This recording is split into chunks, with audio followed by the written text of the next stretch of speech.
நீளமான எதுவும் வார் என்றே அழைக்கப்படும். மலைத்தொடர் நீளமாய் இருப்பதனால் அதற்கும் வார் என்றே பெயர். கோவன் என்றால் அரசன் என்று பொருள். எனவே வார்கோவன் என்றால் மலை மக்களின் அரசன் என்று பெயர்.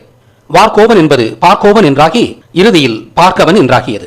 இதை உறுதி செய்யும் விதமாக மலைய மன்னர் என்ற கூடுதல் பட்டமும் பார்க்கோ குலத்தோடு இணைந்து வருகிறது.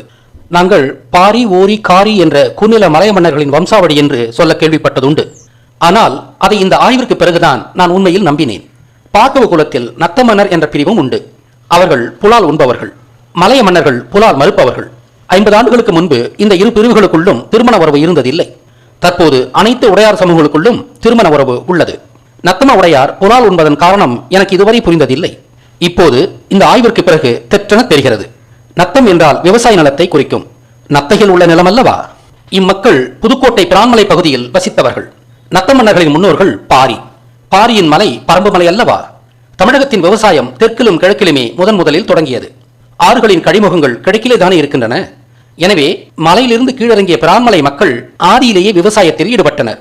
அவர்கள் கடலோரம் வாழ்ந்ததால் மீன், நத்தை, நண்டு போன்ற கடல் உணவு இவர்களின் அடிப்படை உணவாகியது.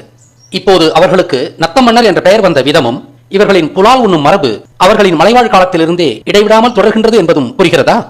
ஆனால் மலைய மன்னர்கள் வாழ்ந்த மலைகள் சேலம் கொல்லிமலை, ஆத்தூர் கள்ளக்குறிச்சி வெள்ளிமலை பகுதிகள். இங்கு விவசாயம் மிகவும் பிற்காலத்திலேயே வந்தது. எனவே விவசாயம் செய்த கிழக்கத்திய பார்க்கவ குலத்தினர் நத்த மன்னர் என்றும், அன்றும் மலையிலேயே வாழ்ந்த கொல்லிமலை பகுதி பார்க்கவ குலத்தினர் மலை மன்னர் என்றும் அழைக்கப்பட்டனர். கொல்லிமலை பெருஞ்சித்தர்கள் வாழ்ந்த மலையாதலால் அவர்களின் பாதிப்பு இம்மக்களின் மீது இருந்தது. எனவே இம்மக்கள் பிற்காலத்தில் தரையிறங்கி விவசாயம் மேற்கொண்ட போது கொல்லாமை கோட்பாட்டை ஏற்று புலால் மறுப்பு கொள்கையை கொண்டனர். இங்கு கடல் அருகில் இல்லாமையும் புலால் மறுப்பு வாழ்விற்கு துணை செய்தது. நத்த மன்னர் மலை மன்னர்களுக்கிடையில் இருந்த பெயர் மற்றும் பண்பாட்டு வித்தியாசங்கள் எனக்கு மட்டுமல்ல, இந்த 2 சமூகங்களுக்கும் இப்போதுதான் புரியும் என்று நினைக்கிறேன்.